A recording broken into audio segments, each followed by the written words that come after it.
ናብ ዘመን ዕሽነተይ ኣይምለስን መዓልታዊ ንባባት ጾመ ልደት ዓርቢ 19 ታሕሳስ 2025 ኣይጥምትን ነቲ ዝሞተለይ የዝነብር ሕይወቱ ምእንታይ ዝሰቅል ቀዳሜቲ መልእኽቲ ጳውሎስ ናብ ሰብ ተሰሎንቄ ምዕራፍ 2 ካብ ቁጥሪ 13 ክሳብ ፍጻሜ ምእንቲ ዝውን ነቲ በኣና እተሰብከ ቃል ኣምላኽ ምስ ተቐበልክምዎ እሞ ንሱ ኣባኻትኩም እተኣምኑ ዘለኹም ዝዓዪ ዘሎ ከምቲ ብሓቂ ኮይኑዎ ዘሎ ቃል ኣምላኽ እምበር ከም ቃል ሰብ ስለ ዘይተቐበልክምዎ ንሕና ከይብኮርና ንኣምላኽ ነመስግኖ ኣሎና።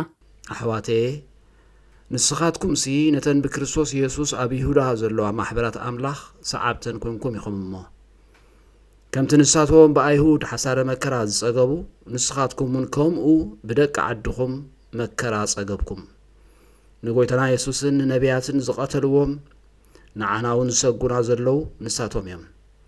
ኣሕዛብ ምንቲ ክድሕኑ ከይንነግሮም ንዓና ብምኽልካሎም ንሳቶም ንኣምላኽ ባህ ኣየበልዎን ንኹሉ ሰብ እውን ይጻረሩ ኣለዉ። ከምዚ ኩሉ ሳዕ ሓጢኣቶም ይምልኡ ኣለዉ ግናኸ መዓት ክሳዕ መወዳእታ ወሪድዎም ኣሎ።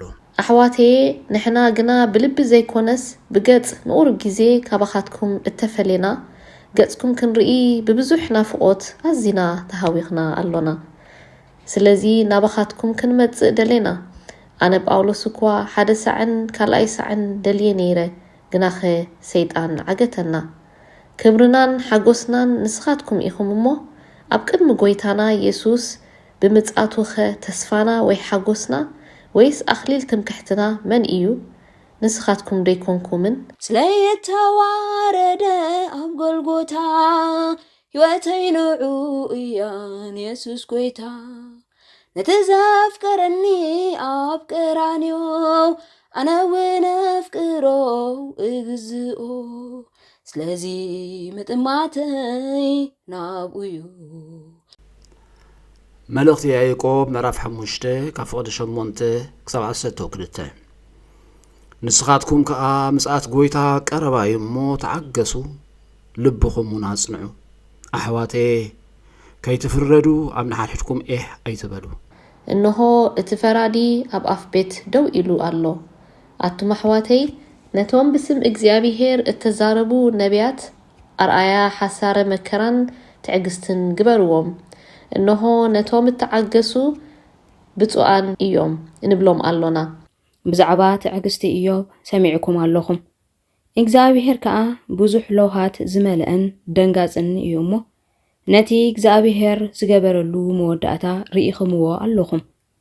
ግናኸ ኣቱም ኣሕዋቴ ኣብ ትሕቲ ፍርዲ ከይትወድቁስ እቲ እወኹም እወ እቲ ኣይኮነን ዝበልክምዎ ከዓ ኣይኮነን ይኹን እምበር ቅድሚ ኩሉ ብሰማይ ወይስ ብምድሪ ወይስ ብኻልእ ማሕላ ኣይትምሓሉ። ስለቲ ከንቱ ክብሪ ዓለም መዝገብ ልበይ ኣይከፍትን ክቡር ነገረይ ኣልፋን ኦሜጋን ሕይወተይ ጎይታ ኢየሱስ እዩ ንዘለዓለም። ግብረ ሐዋርያት ምዕራፍ 3 ካብ 22 ስጋዕ ፍጻሜ ሙሴ ድማ እግዚአብሔር ኣምላኽኩም ከም ዝኸማይ ዝበለ ነቢይ ካብ ኣሕዋትኩም ከተንስኣልኩም እዩ እሞ ንሱ ዝብለኩም ዘበለ ኩሉ ስምዑ። ክኸውን ከዓ እዩ እቲ ነቢይ እቲ ዘይትሰምዕ ዘበለት ነፍሲ ካብ ህዝማ ክትምንቆስ እያ በለ። ኩላቶም ነቢያት ድማ ካብ ሳሙኤል ሒዞም ክሳዕቶም ድሕሪኦም እተዛረቡ ኩላቶም እዘን መዓልታት እዚኣተን እዮም ዘበሰሩ። ንስኻትኩም ውሉድ ነቢያትን ውሉድቲ ኣምላኽና ኣብርሃም ኩሎም ኣሕዛብ ምድሪ ብዘርእኻ ክባረኹ እዮም ኢሉ ምስ ኣቦታትና ዝኣተዎ ኺዳንን ኢኹም። ኣምላኽ ንነፍሲ ወከፍኩም ካብ ክፍኣቱ እናመለሰ ምእንቲ ክባረኸኩም ሲ ንወዱ ኣተንሲኡ ቅድሚ ኩሉ ናባኻትኩም ለኣኹ። ኣልፋን ኦሜጋን ሕይወተይ ጎይታ ኢየሱስ ንዘለዓለም ክብሪ ናተይ ክብሪ ዓለም ምድላይሲ ሞት ምምናዩ ሞት ምምናይ ክብሪ ዓለም ምድላይሲ ሞት ምምናዩ ሞት ምምናይ ወንጌል ማርቆስ ምዕራፍ 5 ካብ ፍቕዲ 25 ክሳብ 35 ካብ 12 ዓመት ሒዙ ደም ዛሕዛሕ ዝብላ ሰበይቲ ነበረት ንሳ ብብዙሓት ሓኪማት ብዙሕ ተሰቀየት ኩሉ ገንዘባውን ወደአት ግናኸ ገደዳ እምበር ኣይጠቐማን ብዛዕባ ኢየሱስ ምስ ሰምዐት ክዳኑ ጥራይ እንተተንከኹ ካሐዊኤ ኢላላ እሞ ብማእከል እቶም ህዝቢ ብድሕሪኡ መፂኣ ክዳኑ ተንከየት ብኡ ዓይነ ደማ ነቐፀ ካብ ሕማማ ከም ዝሓወየት ከዓ ብነፍሳ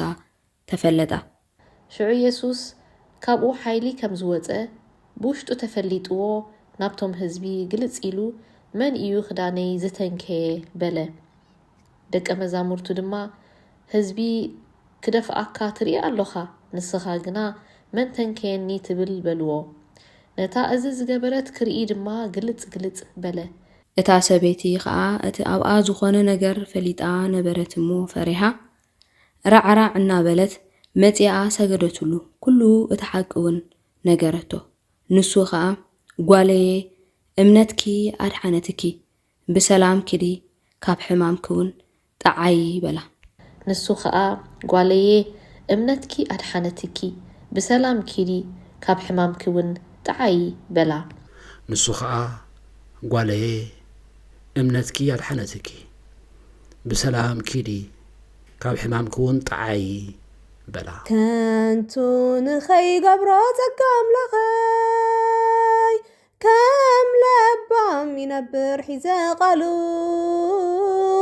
ትእዛዛቱ ምንባረይ ኣብዛ ምድሪ ንኽብሪ ጎይታ እዩ ንኽብሪ ጎይታ ምንባረይ ኣብዛ ምድሪ ንኽብሪ ጎይታ እዩ ንጎይታ ንኹሉ ትመልኽ እግዚአብሔር አቦ ተሓደ በይኑ ወዱ ዝኾነካ ኢየሱስ ክርስቶስን መንፈስ ቅዱስን ኣብ ልዕሊ ሰማያት ትገዝእ ነመስግነካ ንባረኸካ ነገልግለካ ንሰግደልካ ንእመነልካ ብግርምነትካ ንዛረበልካ ስለ ትዕቤትካን ልዕልናኻን ነመስግነካ ኣለና ኦ ጎይታናን ኣምላኽናን ገንሸል ኣምላኽ ነቦ ሓደ ወዱ ሓጢአት ዓለም ተረሕቕ ጸሎትና ተቀበል ኦ አቢማን አቦኻ ተቀሚጥካ ዘለኻ መሐረና ንስኻ ንበይነኻ ቅዱስን ልዕሊ ኩሉን ኢኻ ኩሉ መዓልቲ እባረኸካ ኣለኹ ነቲ ቅዱስ ስምካ እውን ዘለዓለም ዓለም ውድሶ ኦ ኣምላኸይ ኣብ ምድሪ ሕግታትካ ብርሃነይ ስለ ዝኾነ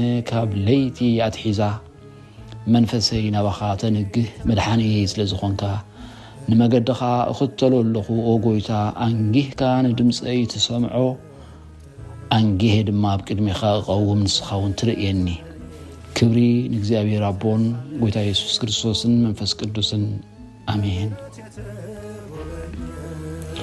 ኦ ጎይታ ኃጢአትና ሕደገልና ኦ ጎይታ በደልና ይትጸብጽበልና ኦ ጎይታ አበሳና ይቅረበለልና ኦ ጎይታ ንሕሙማት ህዝብኻ ብፀሓዮም እሞ ምእንቲ ተቅዱስ ስምካ ኢልካ ፈውሶም ኦ ጎይታ ነቶም ዝሞቱ ኣቦታትናን ኣዴታትናን ኣሕዋትናን ኣሓትናን ከዓ ነፍሶም ኣዕርፍ ኦ ካብ ሓጢአት ንጹህ ዝኾንካ ጎይታ መሐረና ኦ ካብ ሓጢአት ንጹህ ዝኾንካ ጎይታ ርድኣና ልማኑናኻ ተቐበለልና ክብርን ምስጋናን ብፍጹም ማዕረግ ቅድስና ንዓኻ ይግባእ አሜን لبام ينبر حيزة قالو تزازاتو من باري عبزا مجري نخبري قويتايو نخبري قويتا من باري عبزا مجري نخبري قويتايو نخبري قويتا